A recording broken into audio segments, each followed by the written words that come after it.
Welcome to our Amazon store, Pikoy's Paninda at iba pa. Today we have 57 orders. Actually, it's 60 if all the customers will confirm their payment. So it's a good day for our sales for today. Also, for the past days last week, we are consistent with the amount of our sales. Like last March 12, we have $529 sales that day.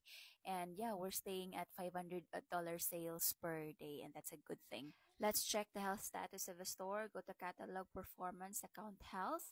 The store's health rating is 216, which is ang normal is 200. So ibig sabihin yan, yung store natin is nagiging strong. So that is a good sign. So we are aging the store perfectly kasi yun yung main goal talaga natin since yung store natin is a new store.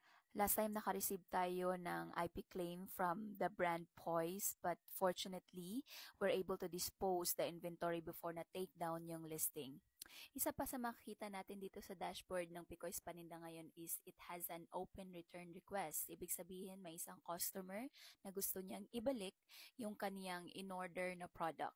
Ganito yung mukha ng dashboard if merong open return request. So, makikita mo dyan yung order ID, yung pangalan ng buyer, which in this case, si Myra, and then kung saang marketplace siya umorder. Kasi in our end, we have Canada, Mexico, and USA.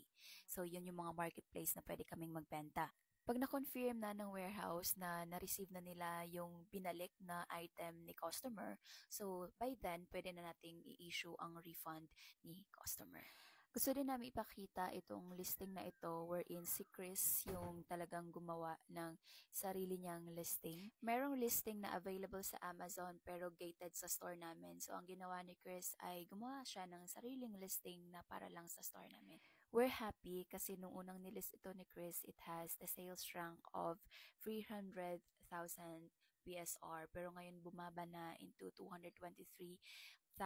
So it also has an estimated sales of 3 per month according to Seller Amp, which is good thing kasi bago yung listing. And just to show you a proof na si Chris talaga yung gumawa na sarili ng listing, makikita dito sa keep a graph na yung nakapangalan na seller na nandyan who owns the buy box is Pikoy's Paninda, which is yan yung pangalan ng store namin. We started this listing na merong 16 stocks in the inventory and now it's down to 2.